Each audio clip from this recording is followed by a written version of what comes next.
조정도 굉장히 중요한 한 국면을 이끄셨거든요. 이 사태에서 뭐냐면 이 블랙리스트 요건이 말이죠. 지금 생각해보니까 엄청나게 큰 건이었어요. 그죠? 점점 더 커지고 있는데. 요건으로 특검에서는 이제 김기춘을 정조준하고 있는 거죠. 그렇죠. 그때는 그냥 뭐 좌파 예술인이 몇 명 명단 이렇게 시작한 건데 가다가 보니까 이 블랙리스트를 처음에 최순실이 자기 사업 방해가 되는 사람 때문에 구상한 거, 그리고 김기춘은 공안 정국으로 몰고 가기 위해서 구상한 거, 이 둘의 이해가 맞아서 블랙리스트까지 나오게 됐다. 여기까지 진도가 나왔거든요. 거기 진도가 나왔는데 결정적 역할을 하셨는지 모르겠네요. 자, 잠깐만 지켜볼게요. 이게 지금 불거지기 시작한 게 홍성남 화백이 세월 5월이라고 하는 그 그림을 그렸는데 거기에 이런 장면이 나와요. 세월호를 담은 거예요. 근데 박근혜 대통령으로 보이는 듯도 하죠? 허수아비. 통찰력이 있는 거죠. 네. 허수아비를 만들었잖아. 그때는 최순실 사태 전이에요. 이게 이제 문제가 됐어요. 크게. 청와대에서 문제 삼은 거예요. 실제로 알고 봤더니. 문제가 돼서 홍성남 화백이 바꾸죠. 닭으로. 대단한 분이야. 그림 위에 다시 덧대요. 그래서 이렇게 만들어요. 얼마나 믿겠어, 이 사람이. 그래서 전민정 수석인 김영환 씨가 남긴 업무 일지, 이 얘기가 많이 등장합니다. 엄청나게. 용어들이 처단, 응징 이런 용어들이 네. 등장하죠. 얼마나 그쪽에서 신경을 썼는지 나오는데, 잠깐 보면, 이제 이게 광주 비엔날레 20주년 전시에 이걸 넣으려고 그랬거든요. 결국 못 넣어요. 전시할 수 없게 돼요. 없게 되는데, 그때는 몰랐는데 그 뒤에 박근혜, 김기춘이 있었다는 게 드러난 거예요, 이번에. 잠깐 짚어볼게요. 홍선남 메모가 굉장히 자주 등장합니다. 특히 8월 7일 날은 우병우 팀에게 허수아비 그림, 이게 이제 홍성남 화백이 그린 거예요. 그림을 고발하게 하라. 그리고 실제 8월 8일 고발합니다. 그 외에 계속 홍성남이 등장합니다. 홍성남, 배제 노력, 제재 조치 강구, 사이비 예술과 발 붙이지 못하도록 해야. 실제로 홍성담 화백 집까지 보수단체에서 찾아와서 앞에서 데모하고 네. 난리쳤었어요. 지시 메커니즘에 있는 거죠, 지금. 네? 쭉 돌아가지고 그 보수단체 끝에 가 있는 거예요. 그러니까 김기춘 버튼 누르면 그 끝에 가 있는 거야. 작동하는 사람들이. 그리고 보면 이제 다이빙벨도 등장하고 손석희도 등장합니다.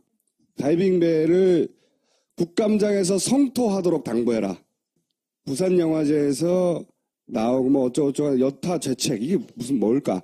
하여튼 다이빙벨하고 홍성남 화백이 계속 등장하고요. 문화예술계의 좌파 각종 책동에 투쟁적으로 대응해야 한다고. 예를 든 게 다이빙벨 파주 김현 의원 그 세월호. 예. 책동에 투쟁적으로 대응해야 된다고 비서실장 김기춘이 말한 겁니다. 그리고 손석희에 관심이 많아요, 이분이.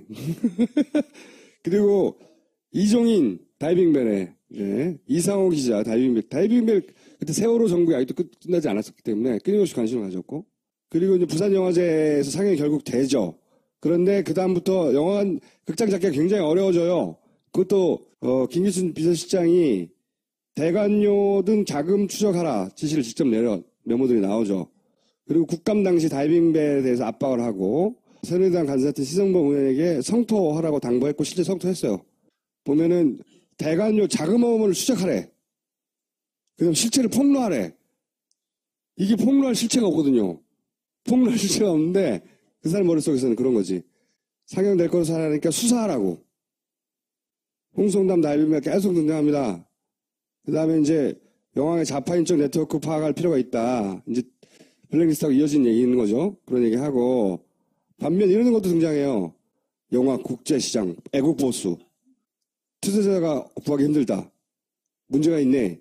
이걸 장악해서 지원해줄 기관이 있어야 돼. 이런 얘기. 그러니까 청와대가 이쪽은 자기들이 모든 수사를 통해서 수사시키거나 조사하거나 추적하고 이쪽은 어떻게든 지원해주고 돈 줘서 하려고 했었어요. 그게 이제 드러난 거고, 그것이 구체적인 어떤 정책의 입안의 베이스가 되는 리스트가 바로 블랙리스트인 겁니다. 그걸 이제 지금부터 의원님이 설명해 주실 텐데, 의원님이 지금 부드러운 직선이에요, 저게? 밀고 있는 캐치프레이즈가? 제 시집 제목이고 시 제목인데요. 이렇게 쓰고 있습니다. 자, 여기서 맞는 지금 얘기를, 블랙리스트 얘기를 정리해서 말씀드려 볼게요. 2016년 올해 국정감사에서요. 감사를 하기 위해서는 해당 기관의 회의록 이런 것들을 제출을 받아서 그동안 운영을 어떻게 했는지 이런 것들을 이제 살펴보게 되는데요. 처음에 제출한 회의록을 보니까 회의록이 이상해요. 앞뒤가 잘 안 맞아요. 갑자기 저 사퇴하겠습니다. 이런 도출 발언이 나오고 그래서 이상하다. 무슨 이유가 있었으니까 사퇴할 텐데 왜 이런 말이 툭 튀어나왔을까? 이상하다. 이거 원본 맞나? 싶어가지고. 작년 국감인가요? 2015년 11월이라고 나오는데. 요거는 2015년이요? 예, 예. 네. 15년 회의록이 2015년 회의록. 회의록은 국감은 올해 국감. 예.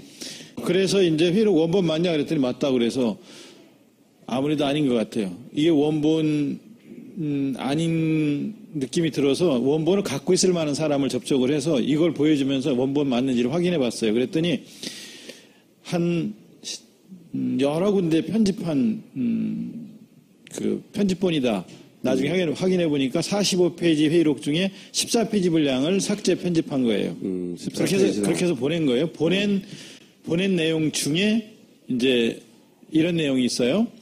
그러니까 문화예술위원회 위원이 심사위원을 추천해 주세요라고 얘기를 해서 심사위원을 추천했더니 안 받아진 거예요. 그래서 그 회의록에 이런 내용이 나오는 거예요. 대전에 있는 이영도 미술관 관장이셨는데 추천했는데 왜 안 받아졌냐 그랬더니 청와대에서 배제한다는 얘기로 빠졌습니다. 이렇게 얘기하는 거예요. 요걸 삭제하고 준 거죠, 근데. 네, 요런 식의 내용들 14페이지를 삭제한 채 저한테 준 거예요. 그랬더니 나중에 블랙리스트를 보니까 여기 바로 이영로 미술관 관장 이분을 심사위원으로 추천했는데 안 된 거예요. 안 됐다는 게 회의록에 나오는데 여기 지금 이 블랙리스트에 보면은 동백님 사건에 연루된 이영로 작가를 위한 재단 운영을 했기 때문에 배제했다라고 하는 게 저 사유가 이렇게 나와 있는 거예요. 동백님 사건은 다 무죄 나오지 않았나요? 재심에서? 그렇죠. 이미 저게 또 1967년에 있었던 사건이고 저기에 이제 윤희상이라든가 이영로 화백이라든가 또는 천상병 선생 같은 경우 고문당해서 거의 폐인으로 살다시피 하면서 생활을 마쳤는데 67년 사건을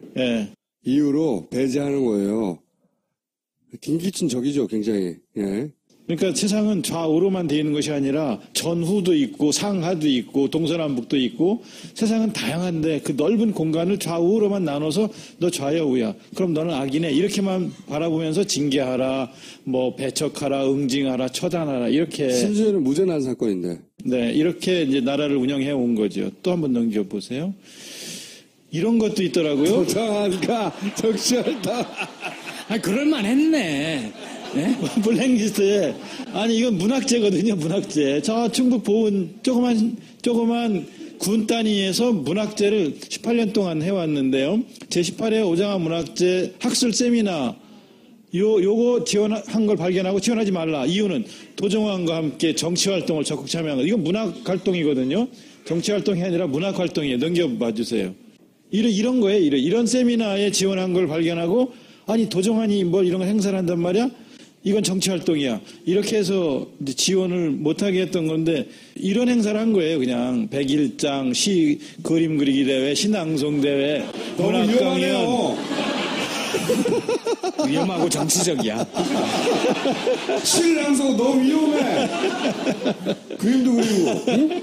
34살의 젊은 나이에 작고한 시인이고 이런 시인들 다 해금되고 그런 시인인데 이런 고향에서 문학재를 하는 건데 백일장도 하고 뭐 이런 거 하는 건데 이거 다 정치적으로 보고 그리고 지원하지 말라고 하고 김기춘 진짜 꼼꼼하고 악마적이에요.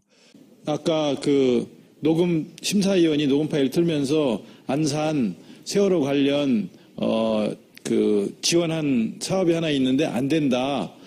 그 사람이 이 사람이에요. 이 블랙리스트에 보니까 그 심사위원이 위에서 안 된다고 해서 지원 못하고 말았다. 1차에 합격했는데 2차에 탈락시켰는데 그 심사위원이 증언을 했는데 블랙리스트 보면 나온단 말이에요. 그 사람이 그린피그라는 극단의 윤한솔이라는 분이에요.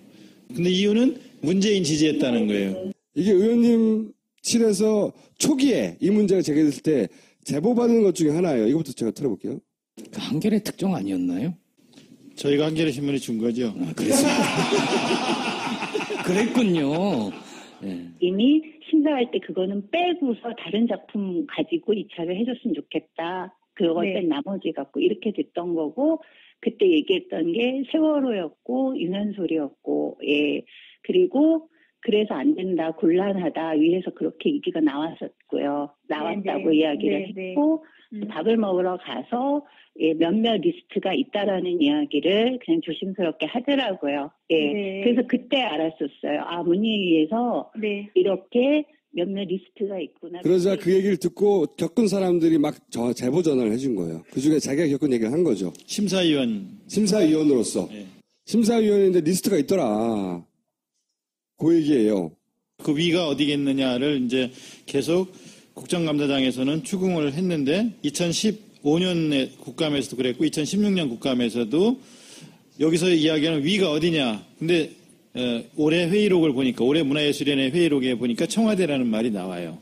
대학로에서 뭐 여러분 잘 아시는 그런 게릴라 극장, 선돌극장, 산울림 소극장, 연우 소극장 뭐 다 여러분 잘 아시는 이명 씨가 운영하신 대표로 있는 산울림 소극장 같은 이런 우리나라를 대표하는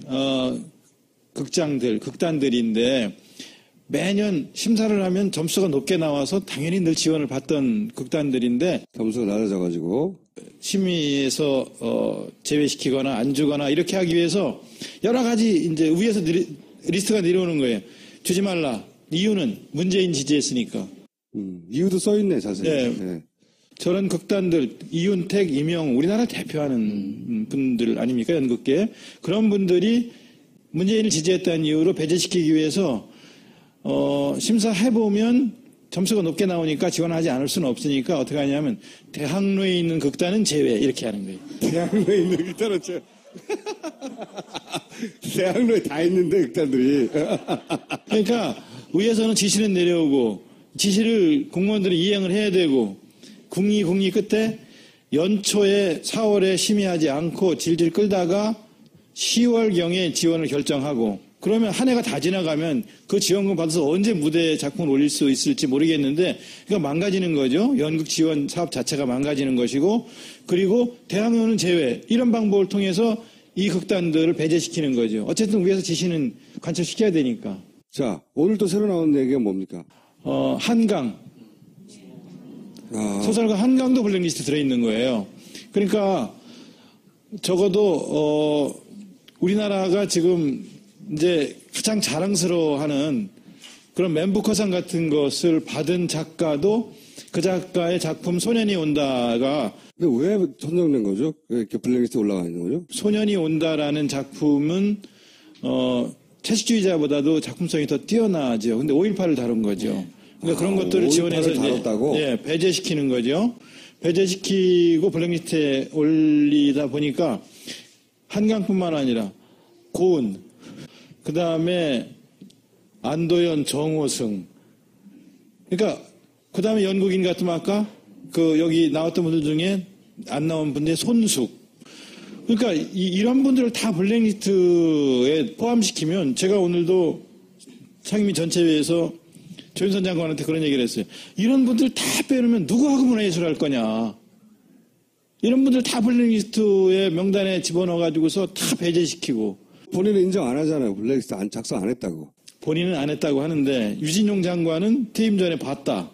그리고 김종덕 장관은 보여주면 짜증내고 이런 거 보여주지 말라고 했다고 하고 권영빈 전 문화예술위원회 위원장은 유진용 장관 때는 블랙리스트가 내려오면 막았는데 김종덕 장관 때는 그냥 내려보냈다. 그 증언을 하고 있는데 조윤선 장관은 못 봤다고 하고 있는 거지. 이거 어떻게 하면 좋지? 그런데 이미 이 블랙리스트 관련해서는 문건 전체가 특검에 지금 가 있습니다. 전윤선 장관이 빠져나올 수 있을 거라고 보십니까? 못 빠져나오죠. 지금 공개적인 자리, 국회 상임위 전체회의라든가 공개적인 자리에서는 본 적도 없고 지시한 적도 없다라고 했던 사람들이 검찰에 불려가거나 특검에 가서는 결국은 다 사실대로 인정하고 구속돼 있거나 뭐 지금 김종 차관도 그랬고 지금 네 밖에서만 부인했지 실제로 증거 앞에서는 부인을 할 수 없는 일들이기 때문에 그 실력이 있는 검사들은 정말 잘 몰아가거든요. 그리고 또 실제로 증거가 가 있단 말입니다. 블랙리스트 관련된 거는 파기하라고 다 지시를 했는데 파기하라고 지시를 한 것 자체가 증거인멸이지 않습니까? 그러니까 직권남용에다가 직권남용 권리행사 방해죄에다가 증거인멸죄까지 더 포함되는 거예요. 그래서 지금 이미 가 있는 증거 앞에서는 더 이상 여기서 바깥에서처럼 부인을 할 수 없는 상황이 될 거고요. 그 책임을 져야 하는 상황이 될 거고, 그리고 이걸 통해서 이제 특검에서는 아마 김기춘을 정조준해서 뭐 법적 조치를 취하고자 하는 생각을 하고 있는 거. 손혜원 의원은 최순실 네. 를 만나고 왔고 그걸 메모로 저희한테 좀 전에 전달해 주셨어요. 어떤 내용 갔는지 네. 어떤 비상식적인 일이 그쪽 구치소장을 통해서 있었는지 의원님도 하셨잖아요. 저희는 정호성 안종범을 구치소 청문을 했는데요. 거기서 겪은 비상식적인 구치소장의 조치나 이런 건 없었어요? 저희는 가서 구치소 수감 그 방까지 들어가겠다고 하니까 자기들이 나오겠다. 나와서 일정한 회의장에서 그 이야기를 하겠다 그래서 3시간 넘게 그 많은 것들을 확인할 수 있었고요. 거긴 사진도 찍고 스케치도 했잖아요. 그렇죠? 저희는 사진도 찍었고요. 앞에서 찍기도 하고 뒤에서 찍어도 되냐, 앞에서 찍어도 되냐 다 물어보고 찍으라고 이야기할 정도의 분위기 속에서 많은 것들을 조사할 수 있었습니다.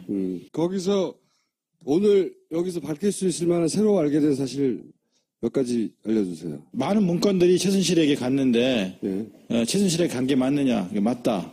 누가 전달했느냐? 그러니까 인편으로 전달했다. 그러면 인사자료를 포함한 각종 많은 문건들이 직접 간 거 맞냐? 맞다. 인사자료도 진짜 갔냐? 갔다. 그 다음에 거기서 뭐 어떤 연설 자료 같은 경우에는 밑줄을 그으면서 읽고 이렇게 하고 거기다가 또 표시도 하고 고치기도 하고 한 것들 나중에 받아갖고 올 때 그때 누가 갖고 왔냐? 그것도 인편으로 왔다. 인편으로 갖고 인편으로 왔다. 그 다음에 2013년, 14년은 있고 2016년도 몇 건이 있는데 2015년은 비어있더라. 2015년에도 문건을 갖다 주고 갖고 오고 한 적이 있냐? 있다. 그러니까 우리가 지금까지 확인한 주요 공문서, 인사자료, 그러니까 국정원 기조실장, 2차장, 뭐 무슨 장차관, 뭐 이런 그 인사 발령 내기 전에 최순실한테 미리 이거가 가는 거죠. 가서 어떤 의사를 받아가지고 와서 이제 대통령한테 전달이 되는데 이걸 최순실이 달라고 그랬냐 아니면 대통령이 갖다 주라고 그랬냐 그랬더니 정호성의 대답은 대통령이 갖다 주고 자문을 구해오라고 했다. 이렇게. 안종범을 모른다고 최순실은 부인했어요. 말도 안 되는데. 근데 안종범은 최순실을 안다고 하던가요? 존재는 알았지만 실체는 잘 몰랐다. 이 정도까지인지는 잘 몰랐다. 그 부분은 서로 부인하는구나. 아니, 모를 수도 있어요. 요렇게 연락을 했을 수가 있어요. 최순실은 박근혜는 안종범. 네. 근데 거꾸로도 이렇게. 안종범은 직접 K스포츠 재단에 전화해요. 그러니까 모른다는 게 말이 안 되는 것 같은데. 실체를 제가 쭉 얘기했어요. 그러니까 말하자면 이렇게 해서 KD 코퍼레이션에 흡착기를 납품하게 해서 11억 납품하게 한 다음에 샤넬 핸드백 1,100만 원짜리 받고 그다음에 현찰 2천만 원 받고 그다음에 또 2천만 원 받고 대통령 외국 나갈 때 동행하게 해주고 이런 사실. 그다음에 KT에 인사 관련해서 사람들 둘 심고 광고를 68억 따내고 또 현대 광고 62억 따내게 하고 이거 다 플레이그라운드를 통해서 이익을 취하게 하고 이익을 취했고 이것들을 당신은 그 중간중간에 심부름을 했는데 이렇게 해서 사익을 취했다는 걸 아느냐? 그 정도의 실체는 몰랐다고 대답을 한다는 거죠.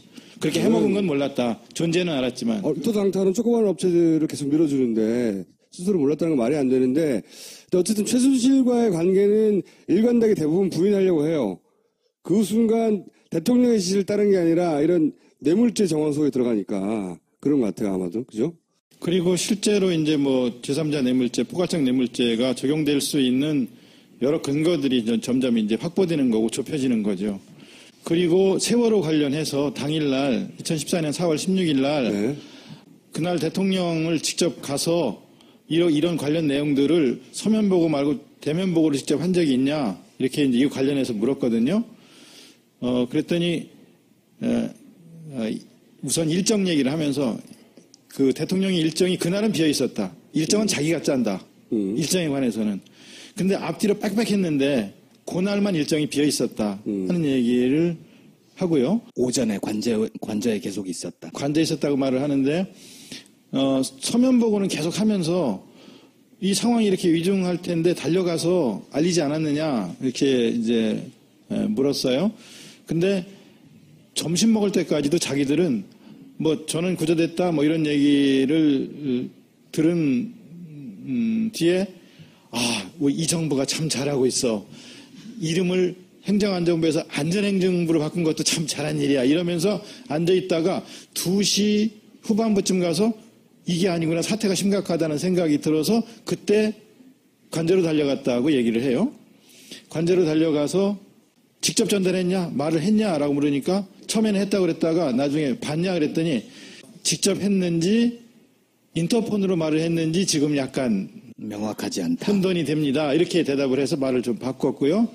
그리고 그 다음에 미용사는 직접 불렀냐 그랬더니 자기가 직접 오라고 지시했습니다. 이렇게 얘기를 해요. 그러니까 오전 부분은 역시 그냥 공백으로 남아있는 겁니다. 2시 후반부에 상황 유중해서 불렀다는 것도 말이 안 되는 게요. 청와대는 해경으로부터 직접 보고받았기 때문에 10시 반인가에 이미 알았어요. 그렇죠. 그게 오보였다는 네. 것도 이미 다 알고 알았죠. 있었어요.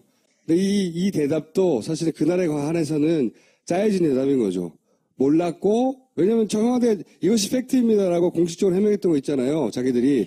거기에 기준한 답변이거든요, 여전히. 거기에 기준한 답변을 하면서 10시에서 10시 30분 사이에 여러 가지 조치를 취한 바 있어서 대통령은 왜 더 잘하지 못했냐라고 하는 거에 대해서 할 말이 없지만 잘못한 게 없다는 쪽의 답변을 하는 걸 그러니까요. 보면서 그렇게 지시한 것이 통신기록에, 해경과 청와대 통신기록에 나오지 않는다. 네. 그렇죠. 통신기록이 있으면 근거를 대봐라. 그리고 샅샅이 뒤져서 낙오자가 없도록 선실을 샅샅이 뒤져서 낙오자가 없도록 해라라고 특공대 했다는 건데 투입하라는 특공대 투입. 그런데 그런 말도 없고. 그런 말 자체도 생각해 보세요. 말이 안 되는 게 다 찾고 난 뒤에 아직도 못 찾은 사람이 있으면 샅샅이 뒤져라 그러면 말이 되지만 300명이 넘는 사람들이 아직 못 나오고 있는 상황에서 샅샅이 뒤져서 다 낙오자가 없도록 해라라고 지시했다는 것 자체는 상황을 제대로 인식하지 못하고 있다는 거의 반증이기도 하고요. 말도 만들어낸 거예요, 나중에 다.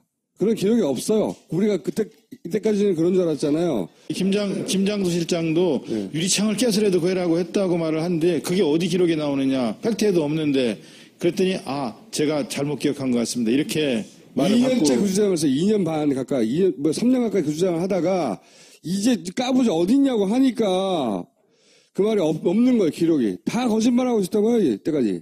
모조리. 무슨 말을 했다, 무슨 조치를 했다, 뭐 깨라고 했다. 다 개뻥이야. 실제로 조치한 것은 우병우가 전화를 걸어서 뭐 예를 들면 압수수색 해경과 청와대 통신기록 같은 걸 압수수색을 광주지검에서 하려고 할 때 못하게 그렇죠. 했다든가 영장 다시 끊으라고 했다든가 왜냐면 기소를 못하게 한 거나 이런 짓을 한 거죠 청와대는. 왜냐면 그 해경 교신 기록을 보면 그런 대화가 없었다는 걸 알거든요. 해경 교신 기록에는 주로 빨리 보고해라. 숫자가 왜 틀리냐. 영상 좀 갖고 와봐라. 대통령께 보고해야 되는데 이 보고하기 위한 전화통화만 계속하지 몇 명을 아직도 못 구했느냐. 구하기 위해서 뭘 하고 있느냐. 없어, 그런 게. 더 구해라. 더 적극적인 조치를 취해야지. 지금 어떻게 하고 있는 거냐. 이런 거가 없는 거죠. 창문 깨라니 특공대 그런 거 없다니까. 개뻥을 쳤다니까. 그런데 정호성한테 그 얘기를 물어봤어요. 나중에 출소하고 난 뒤에 다시 대통령 모실 생각이 있냐 그랬더니 제 운명이라고 생각하고 모시겠습니다 이러더라고요. 그 사람이 가진 캐릭터일 수는 있죠.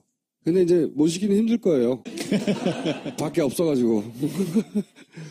이 최순실 사건이 대부분 그런 것 같아요. 조그만 건 줄 알고 캐다 보니까 막 큰 게 막 나오고, 이 블랙리스트도 블랙리스트로만 의미 있는 줄 알았더니 캐다 보니까 이걸로 김기춘을 잡을 수도 있네?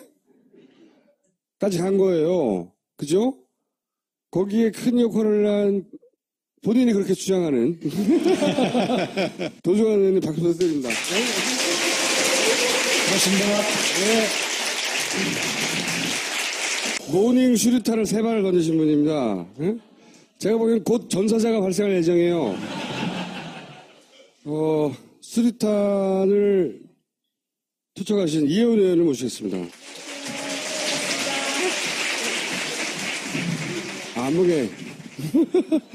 암흑의 기지, 적진.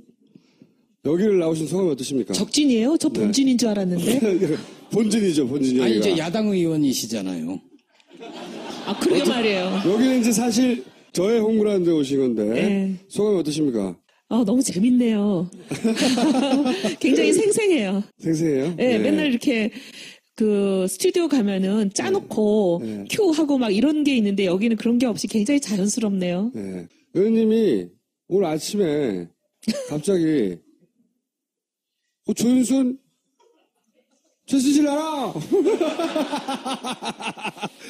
최순실 알아! 방송에서 막 수리탄을 팍 던졌어요. 낚으셨잖아요. 아니, 나는 그런 말이 나올 줄 모르고 물어봤는데. 아이, 낚으셔놓고. 그러니까, 어머, 너무 좋아. 방송 끝나고 났더니 이게 나와 있더라고. 법적 대응. 바로 걸었죠? 네. 법적 대응. 도와주셔야 돼요. 법정 대응 들어갔고, 이제 그 정수가 다음에. 책임져야 되겠네. 그 다음에 그러니까 이제. 나쁜 사람이 책임져야 되죠? 네, 그럼 아니, 의원님 도발도 했더만. 억울하고 고소해라.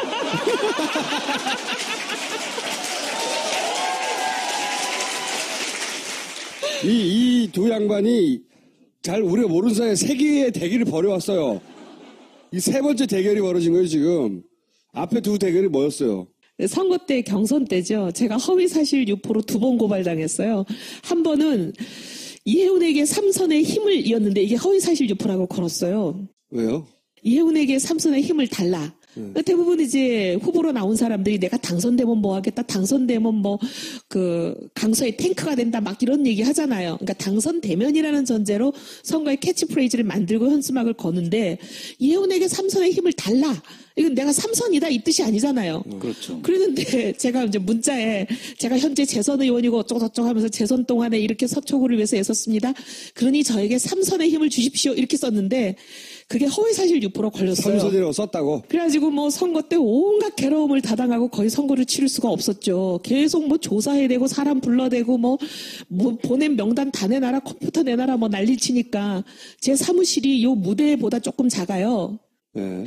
제가 거기다가 이제 우리 대학 4학년짜리 중간고사 본다고 가고 기말고사 본다고 가고 졸업한다고 가는 그 여직원 하나 데리고 둘이 선거하는데 거기는 뭐 완전 일개 군단이 있는 거잖아요. 온 언론이 다 6개월 동안 그분이 된다고 계속 방송을 했으니까 이미 그분이 친박이 됐다. 아니어서 구박을 당하신 거예요. 그러면서 뭐 여기는 경선도 없다 막 이러고 있는 상황이었는데 하여튼 그렇게 선거를 어렵게 하는 저를 완전히 뭐 선거를 못하게 하시니까 나중에 제가 그랬어요. 너무 기가 막혀서 그러시면 준비된 여성 대통령을 처벌하시면 제가 처벌을 받을게요. 준비된 여성 대통령 아직 대통령 안 되셨는데 준비된 여성 대통령이라고 단어를 한 거잖아요. 그런 식으로 2차전을 치르고 근데 이제 국회의원에서 이겨버렸네? 얼마나 믿겠어요. 네. 얼마나 믿겠어요. 네. 그런데 이제 이렇게까지 말을 했으니 얼마나 또 못 믿겠어요. 아침에 아주 시간이 짧아서 짧게 한 얘기인데 그러니까 나는 들은 얘기예요. 저 양반한테 들은 얘기예요. 사실과 다른 말씀하세요. 네. 국정감사였던가요? 텔레비전에서 중계되는 화면이었는데 조윤선 장관이 최순실 절대 모른다고 부인하는 장면이 있었어요. 그게 이제 방송을 타고 나왔었는데 그걸 보고 어떤 재벌의 사모님인지 뭐 그렇게 불릴 만한 분이 어떻게 모른다고 하냐고 나한테 최순실을 데려온 사람이 조윤선인데 라고 본인이 평소 친했던 국회의원한테 전화를 했나 봐요. 그죠? 근데 그 전화를 받은 국회의원이 여러 국회의원과 함께 모여서 밥을 먹다가 그 얘기를 전해준 거예요. 라고 자세하게, 그죠? 만났다 뿐만이 아니라 만났다를 넘어서는 이야기. 어쨌든 만났다는 얘기를 듣고 그 구체적인 정황들을 들었고 그 자리에 본인만 있었던 것도 아니라는 거죠. 그죠? 그 얘기를 들은 다른 새누리당 국회의원이 많은 거군요. 많다기보다 있어요. 네. 몇 명이 많다의 기준인지를 몰라가지고 한 100명이 많은 건지. 개그를 치시려고 안 돼요, 여기서는. 공중파에서는 그 정도 하면 되는데 여기서는 안 돼. 안 돼요. 네. 알겠습니다. 그리고 또 그런 비슷한 얘기를 하는 또 다른 의원도 있었고. 그래서 이런 일이 벌어졌구나 라고 이제 생각을 하게 된 거죠. 네. 근데 이 조윤선 장관은 전혀 모른다고 하잖아요. 본 적도 없고 대화한 적도 없고 알기는 했다 그랬던가? 알지도 존재를 못했다 안다고 그랬던가? 했던가요? 네, 나중에 네, 네, 언론을 네, 통해서 근데 만난 적도 없고 이제 들은 얘기를 제가 일부를 옮기면 이게 허위 사실을 이분이 얘기한 거지 나는 아닌 거예요.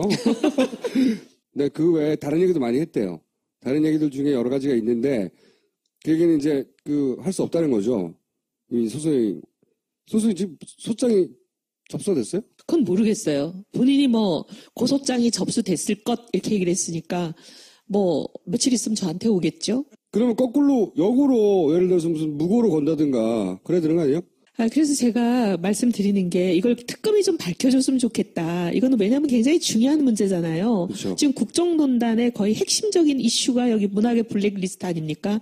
문화융성을 하겠다는 좋은 취지를 가지고 미로와 K재단을 성립했다라고 말씀을 하시는데 만약에 문학의 블랙리스트를 만들었다면 문화융성이 아니라 문화박살이죠. 그렇지 않나요?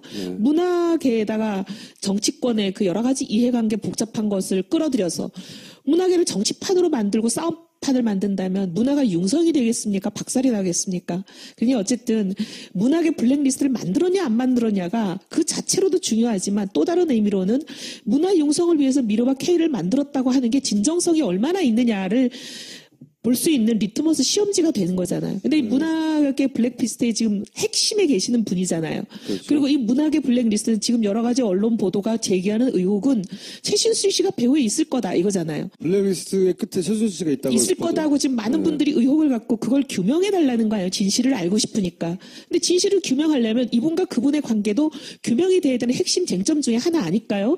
그럼 저는 특검이 밝혔으면 좋겠습니다. 수사를 해서. 근데 지금 이제 아까 말씀드린 예를 들면 전화를 하셨다는 어떤 사모님 이런 분들은 뭔가 이제 본인 신분이 노출되는 걸 굉장히 꺼려 하시니까 이렇게 방송에 나와서는 얘기를 못 하시겠지만 특검이 부르면 가지 않을까요? 그래서 싸움을 더 키우려는 거 아니에요, 자꾸? 대한민국이 5, 60년 동안 지속적으로 반복해온 이런 구태고리를 끊길 원하지 않으세요? 네, 그것 때문에 우리가 정치하는 거잖아요. 장재원 의원은 더 심한 얘기도 했네요. 11월 말에 발 마사지 같이 받으러 갔다 그랬잖아요. 조윤선, 최순실 같이 스포츠 마사지 다 받으러 갔다. 그 얘기했을 때는 소송 안 국조에서 걸었죠. 나온 거예요. 네. 그러니까 근데 그분한테는 소송을 안 걸었는데 저한테 걸었어. 3차 대전 멀어진 거야. 제 잘못이죠. 뭐. 예. 자, 이긴 게 죄라면 죄일까? 자, 두 번째 폭탄 이거였어요. 예. 볼펜 뺏어갔다.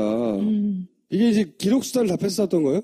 서울구치소와 남부구치소를 저희가 1팀, 2팀으로 나눠서 갔어요. 네. 이게 서울구치소가 최순실 씨가 최순실. 있었던 곳이에요. 네. 근데 이제 남부구치소 제가 간 곳은 정호성과 안종범이 있었던 곳이에요. 네. 여기는 그렇게까지 심하지 않았어요. 아하. 누가 힘에 우위에 있는지 보여주는 대목이죠. 우리 여기는 어떻게 됐냐면 처음에 저는 아무 생각 없이 왜냐면 이렇게 자료를 좀 봐야 네.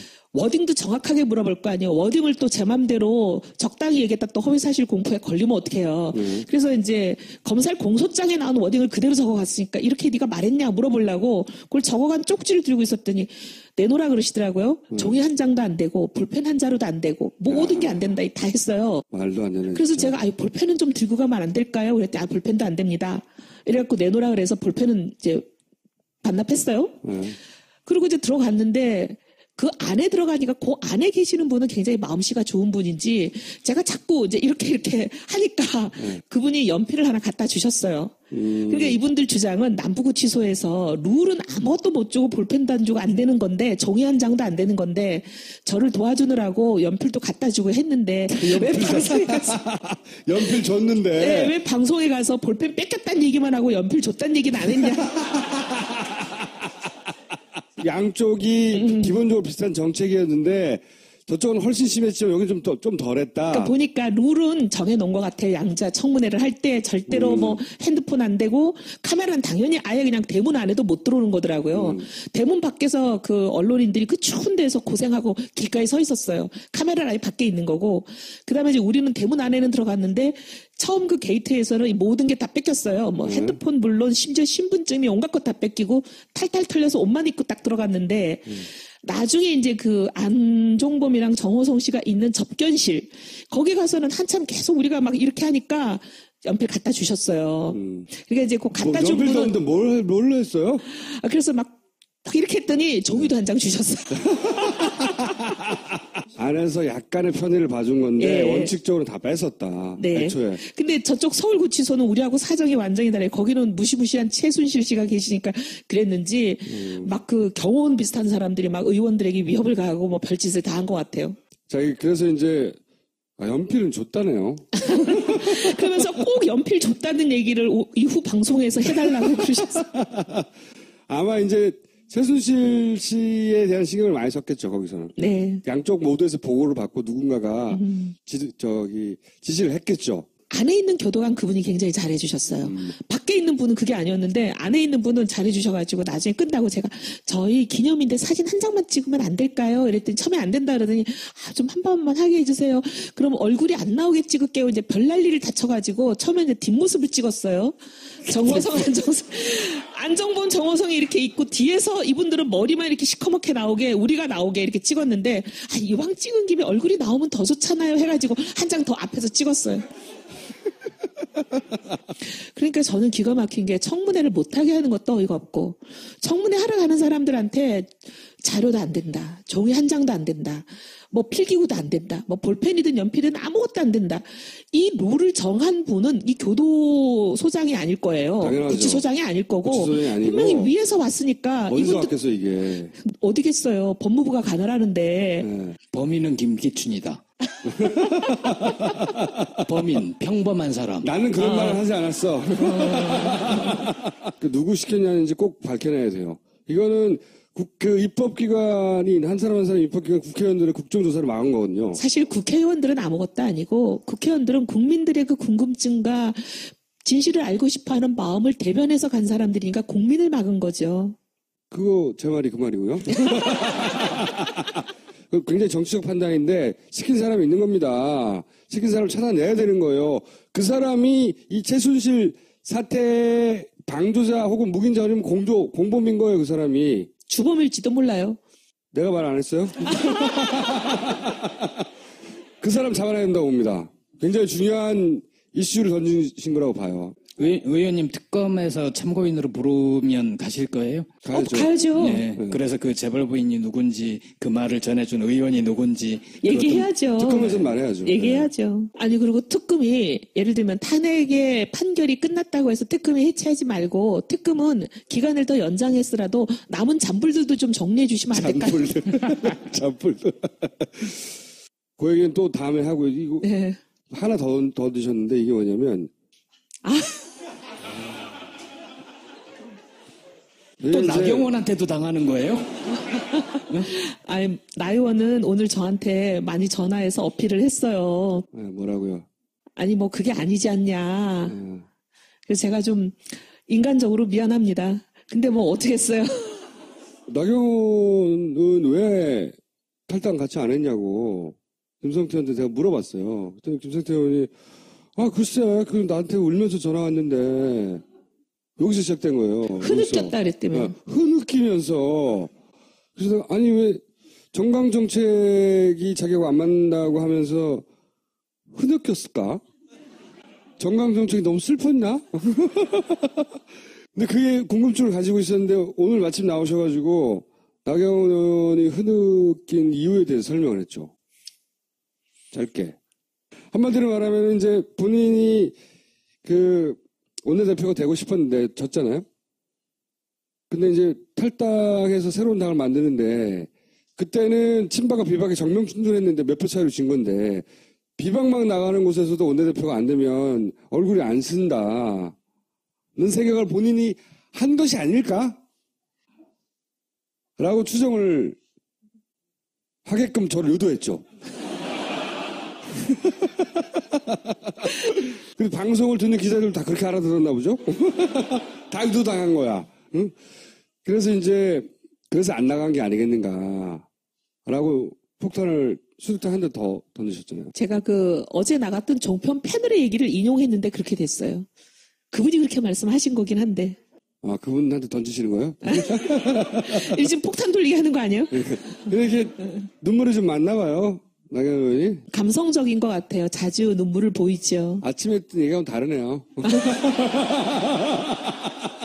사실 제가 나의원에 대해서 그렇게까지 얘기를 할 계획은 없었는데 어쨌든 걸려가지고 좀 인간적으로 미안하게 됐어요. 아니, 근데 제가 이 의원을 굉장히 오래 알았거든요. 초선 때부터. 10년도 넘었죠. 예, 굉장히 오래 알았는데, 물론 정치적 지향도 다르고 노선도 다르지만 뻥을 안 쳐요. 다 사실인 거예요. 이완영 의원이 막말을 했다는데 사과하던가요? 아, 그 막말 방송했어요?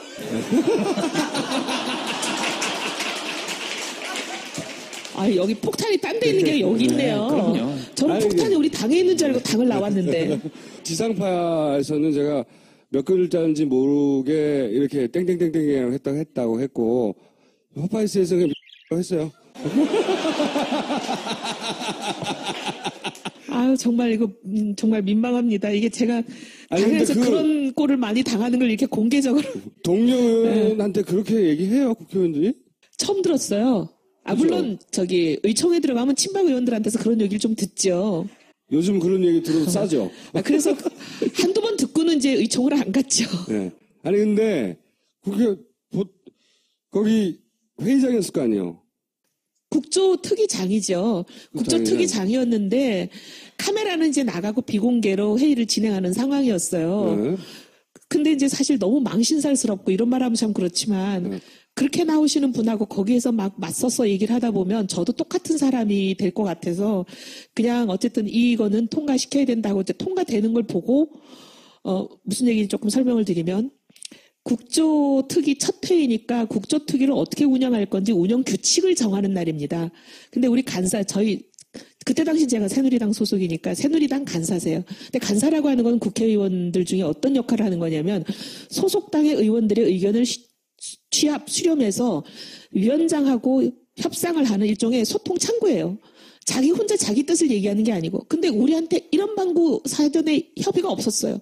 합의는 고사하고 협의가 없었어요. 근데 갑자기 그날 뭔 문건을 하나 들고 와서 이걸 운영 규칙이라고 통과시키려고 일종의 쿠데타 비슷한 걸 한 거잖아요. 근데 제일 마지막 페이지를 이렇게 항상 그런 쿠데타를 할 때는 야만은 꼭 끝장에 있습니다. 왜냐하면 사람들이 앞에서부터 보니까. 왜냐하면 뒤에까지 갈 시간을 안 줘야 되거든요. 뒤에까지 보려면 꽤 시간이 걸리잖아요. 보니까 재판 중이거나 수사 중인 사안에 대해서는 증언을 거부할 수 있다가 있어요. 운영 규칙 중에. 최순실 국조는 모두가 재판 아니면 수사 중인 사건밖에 없습니다. 그렇죠. 증언을 거부할 수 있다 그러면 이 국조 자체를 하지 말라는 거예요. 일종의 국조를 무산시키려는 의도라고 저는 생각을 하고 이건 안 된다. 중간에 이제 의사진행 발언을 해가지고 재판이나 수사 중이라 하더라도 반드시 증언을 하여야 한다라고 규칙을 만들자. 국회는 위원회에서 통과시키면 일종의 법률의 힘을 가집니다. 증인들한테 증언을 하게 만들어야 되잖아요. 그렇게 이제 문제 제기를 했더니 이제 거기서부터 막 육두문자가 나오고 저한테 아주 야단이 났는데. 미스터 말고 또 들은 거 있어요? 소리를 지르면서 네가 뭔데 이제 이런 건데 여기서 말하긴 그래요. 제 여기가 왼쪽에 제일 저렴한 곳이에요.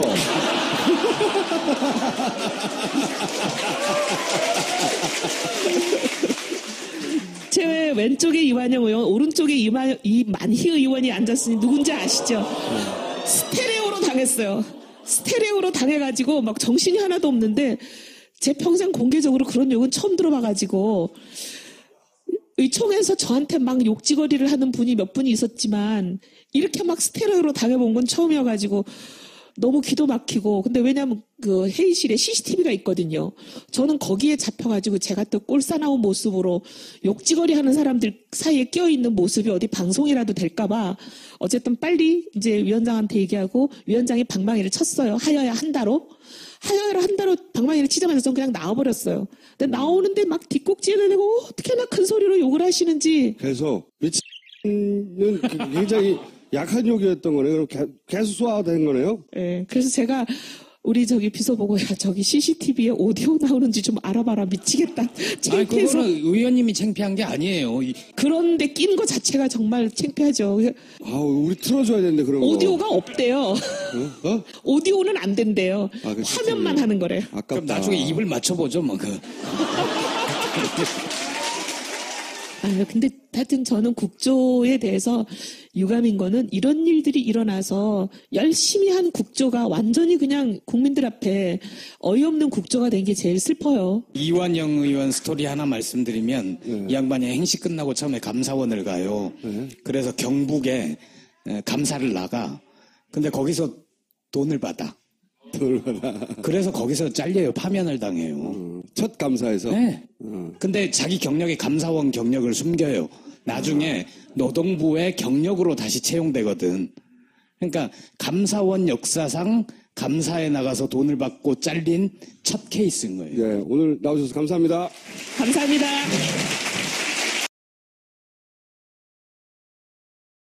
책동에 투쟁적으로 대응해야 된다고 비서실장 김기춘이 말한 겁니다. 그리고 손석희에 관심이 많아요, 이분이. 그리고 이종인 다이빙벨에 이상호 기자 다이빙벨 그때 세월호 정국이 아직도 끝나지 않았었기 때문에 끊임없이 관심을 가졌고, 그리고 이제 부산영화제에서 상영이 결국 되죠. 그런데 그 다음부터 극장 잡기가 굉장히 어려워져요. 그것도 김기춘 비서실장이 대관료 등 자금 추적하라 지시를 직접 내려 메모들이 나오죠. 그리고 국감 당시 다이빙벨에 대해서 압박을 하고 새누리당 간사였던 시성범 의원에게 성토하라고 당부했고 실제 성토했어요. 보면은 대관료 자금 어음을 추적하래. 그다음 실체를 폭로하래. 이게 폭로할 실체가 없거든요. 폭로할 실체가 없는데 그 사람 머릿속에서는 그런 거지. 상영될 것을 하니까 수사하라고. 홍성담 다이빙벨 계속 등장합니다.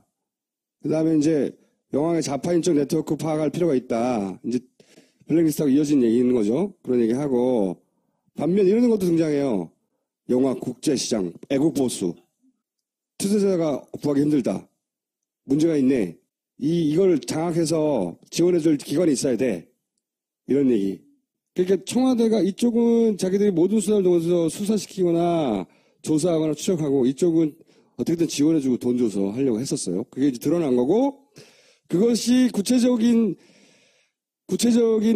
어떤 정책의 입안의 베이스가 되는 리스트가 바로 블랙리스트인 겁니다. 그걸 이제 지금부터 의원님이 설명해 줄 텐데, 의원님이 지금 부드러운 직선이에요, 저게? 밀고 있는 캐치프레이즈가? 제 시집 제목이고 시 제목인데요. 이렇게 쓰고 있습니다. 자, 여기서 맞는 지금 얘기를, 블랙리스트 얘기를 정리해서 말씀드려 볼게요.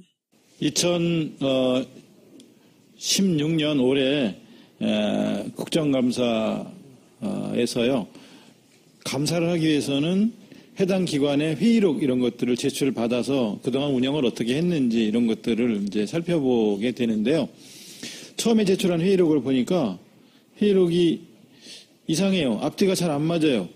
갑자기 저 사퇴하겠습니다 이런 돌출 발언이 나오고, 그래서 이상하다. 무슨 이유가 있었으니까 사퇴할 텐데 왜 이런 말이 툭 튀어나왔을까? 이상하다.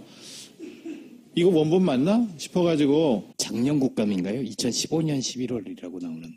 요거는 2015년이요? 예. 네. 15년 회의록이 2015년 회의록. 회의록은 국감은 올해 국감. 예. 그래서 이제 회의록 원본 맞냐 그랬더니 맞다 그래서 아무래도 아닌 것 같아요. 이게 원본 아닌 느낌이 들어서 원본을 갖고 있을 만한 사람을 접촉을 해서 이걸 보여주면서 원본 맞는지를 확인해 봤어요. 그랬더니 한 여러 군데 편집한 그 편집본이다. 나중에 확인해 보니까 45페이지 회의록 중에 14페이지 분량을 삭제 편집한 거예요. 그렇게 해서 보낸 거예요. 보낸 내용 중에 이제 이런 내용이 있어요.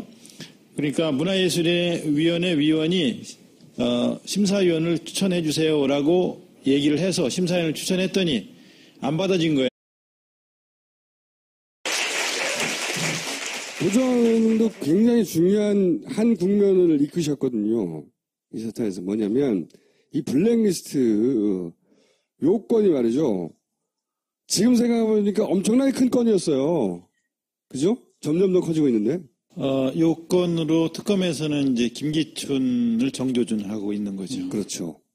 그때는 그냥, 뭐, 좌파 예술인이 몇 명, 명단, 이렇게 시작한 건데, 가다가 보니까 이 블랙리스트를 처음에, 최순실이 자기 사업 방해가 되는 사람 때문에 구상한 거, 그리고 김기춘은 공안 정국으로 몰고 가기 위해서 구상한 거, 이 둘의 이해가 맞아서 블랙리스트까지 나오게 됐다. 여기까지 진도가 나왔거든요.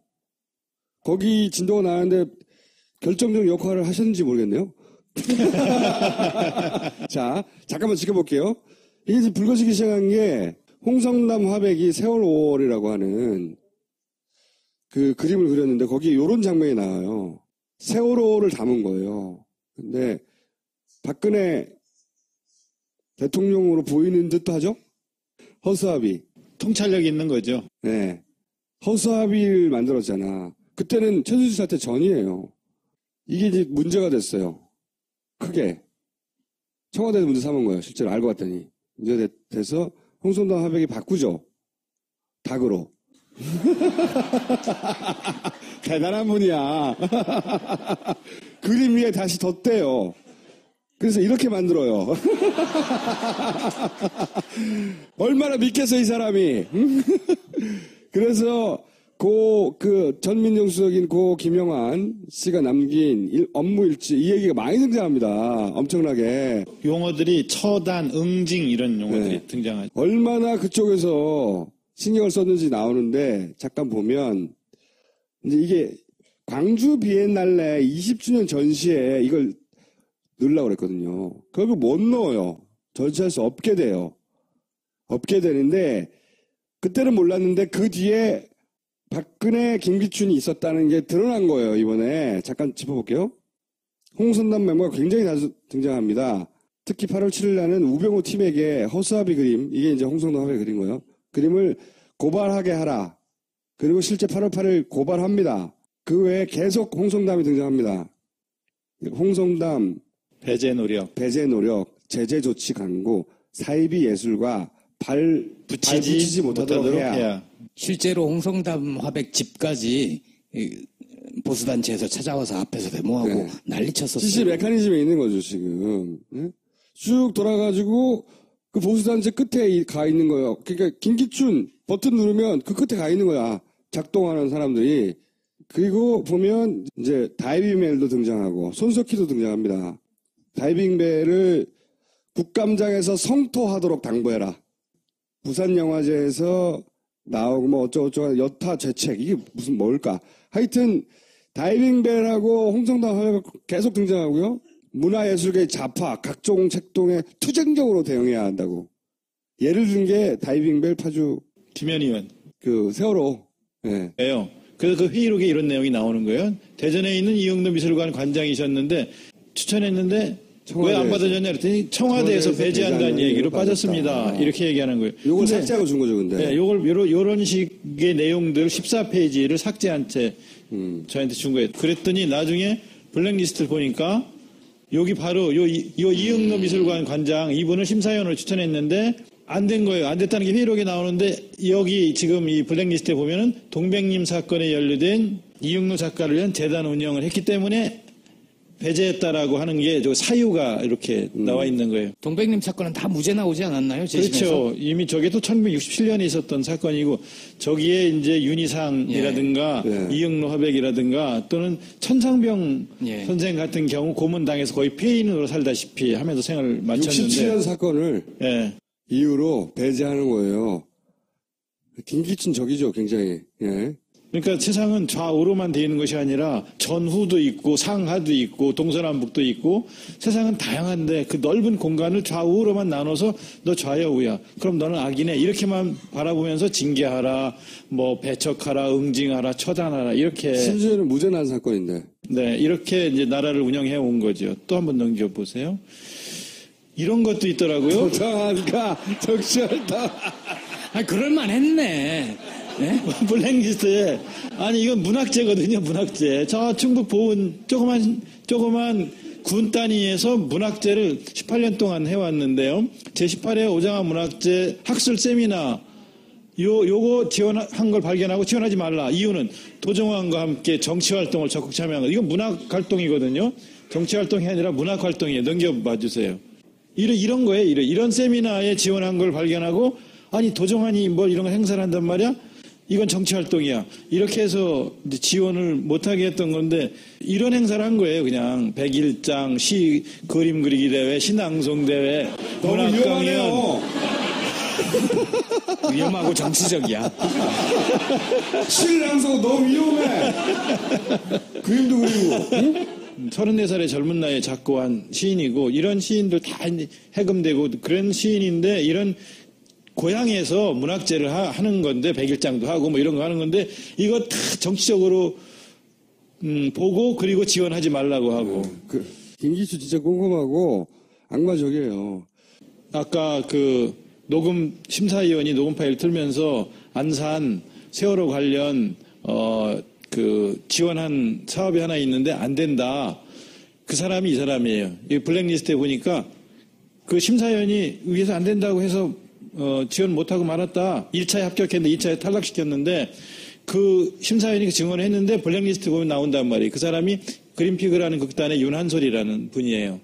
근데 이유는 문재인 지지했다는 거예요. 이게 의원님실에서 초기에 이 문제가 제기됐을 때 제보받은 것 중에 하나예요. 이거부터 제가 들어볼게요. 그 한겨레 특종 아니었나요? 저희가 한겨레 신문에 준 거죠. 그랬습니다. 그랬군요. 네. 이미 심사할 때 그거는 빼고서 다른 작품 가지고 2차를 해줬으면 좋겠다. 그거 네. 뺀 나머지 갖고 이렇게 됐던 거고 그때 얘기했던 게 세월호였고 이런 분들 다 블랙리스트의 명단에 집어넣어가지고서 다 배제시키고 본인은 인정 안 하잖아요. 블랙리스트 작성 안 했다고. 본인은 안 했다고 하는데 유진용 장관은 퇴임 전에 봤다. 그리고 김종덕 장관은 보여주면 짜증내고 이런 거 보여주지 말라고 했다고 하고 권영민 전 문화예술위원회 위원장은 유진용 장관 때는 블랙리스트가 내려오면 막았는데 김종덕 장관 때는 그냥 내려보냈다. 그 증언을 하고 있는데 조윤선 장관은 못 봤다고 하고 있는 거지. 이거 어떻게 하면 좋지? 그런데 이미 이 블랙리스트 관련해서는 문건 전체가 특검에 지금 가 있습니다. 조윤선 장관이 빠져나올 수 있을 거라고 보십니까? 못 빠져나오죠. 지금 공개적인 자리, 국회 상임위 전체회의라든가 공개적인 자리에서는 본 적도 없고 지시한 적도 없다라고 했던 사람들이 검찰에 불려가거나 특검에 가서는 결국은 다 사실대로 인정하고 구속돼 있거나 뭐 지금 김종 차관도 그랬고 지금 네 밖에서만 부인했지 실제로 증거 앞에서는 부인을 할 수 없는 일들이기 때문에 그 실력 있는 검사들은 정말 잘 몰아가거든요. 그리고 또 실제로 증거가 가 있단 말입니다. 블랙리스트 관련된 거는 파기하라고 다 지시를 했는데 파기하라고 지시를 한 것 자체가 증거인멸이지 않습니까? 그러니까 직권남용에다가 직권남용 권리행사 방해죄에다가 증거인멸죄까지 더 포함되는 거예요. 그래서 지금 이미 가 있는 증거 앞에서는 더 이상 여기서 바깥에서처럼 부인을 할 수 없는 상황이 될 거고요. 그 책임을 져야 하는 상황이 될 거고, 그리고 이걸 통해서 이제 특검에서는 아마 김기춘을 정조준해서 뭐 법적 조치를 취하고자 하는 생각을 하고 있는 거. 손혜원 의원은 최순실 네. 를 만나고 왔고 그걸 메모로 저희한테 좀 전에 전달해 주셨어요. 어떤 내용 왔는지 네. 어떤 비상식적인 일이 그쪽 구치소장을 통해서 있었는지 의원님도 하셨잖아요. 저희는 정호성 안종범을 구치소 청문을 했는데요. 거기서 겪은 비상식적인 구치소장의 조치나 이런 건 없었어요? 저희는 가서 구치소 수감 그 방까지 들어가겠다고 하니까 자기들이 나오겠다. 나와서 일정한 회의장에서 그 이야기를 하겠다 그래서 3시간 넘게 그 많은 것들을 확인할 수 있었고요. 거긴 사진도 찍고 스케치도 했잖아요. 그렇죠? 저희는 사진도 찍었고요. 앞에서 찍기도 하고 뒤에서 찍어도 되냐, 앞에서 찍어도 되냐 다 물어보고 찍으라고 이야기할 정도의 분위기 속에서 많은 것들을 조사할 수 있었습니다. 거기서 오늘 여기서 밝힐 수 있을 만한 새로 알게 된 사실 몇 가지 알려주세요. 많은 문건들이 최순실에게 갔는데 예. 최순실에게 간 게 맞느냐? 맞다. 누가 전달했느냐? 그러니까 인편으로 전달했다. 그러면 인사자료를 포함한 각종 많은 문건들이 직접 간 거 맞냐? 맞다. 인사자료도 진짜 갔냐? 갔다. 그 다음에 거기서 뭐 어떤 연설 자료 같은 경우에는 밑줄을 그으면서 읽고 이렇게 하고 거기다 표시도 하고 고치기도 하고 한 것들 나중에 받아갖고 올 때 그때 누가 갖고 왔냐? 그것도 인편으로 왔다. 그런 소리였고, 예.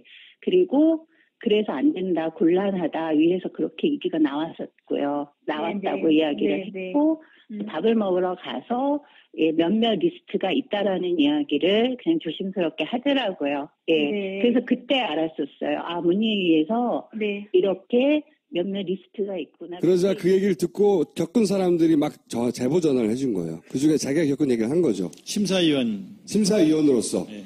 심사위원인데 리스트가 있더라. 그 얘기예요. 그 위가 어디겠느냐를 이제 계속 국정감사장에서는 추궁을 했는데 2015년에 국감에서도 그랬고 2016년 국감에서도 여기서 이야기하는 위가 어디냐. 근데 올해 회의록을 보니까 올해 문화예술위원회 회의록에 보니까 청와대라는 말이 나와요.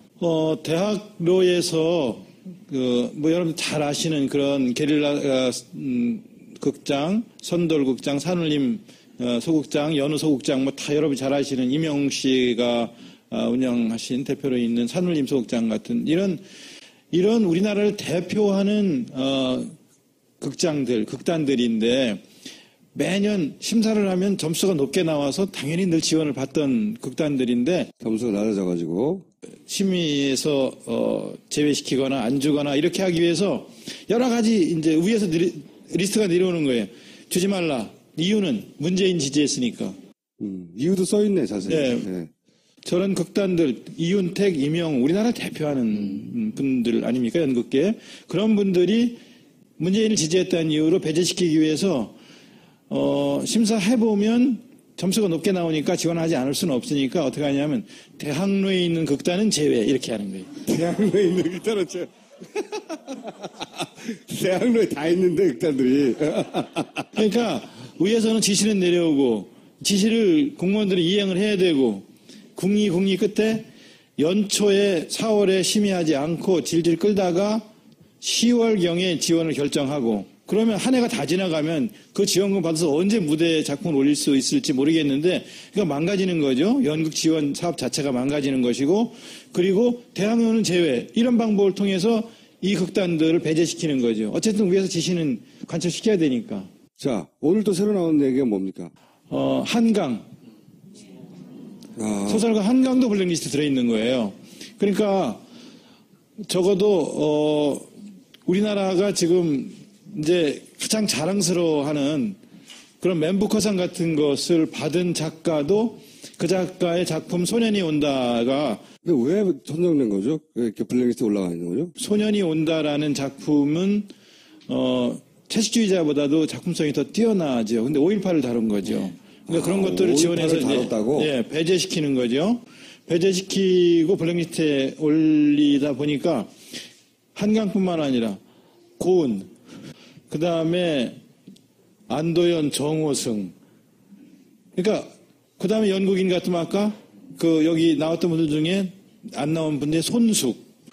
그러니까 이런 분들을 다 블랙리스트에 포함시키면 제가 오늘도 상임위 전체회에서 조윤선 장관한테 그런 얘기를 했어요. 이런 분들 다 빼놓으면 누구하고 문화예술을 할 거냐.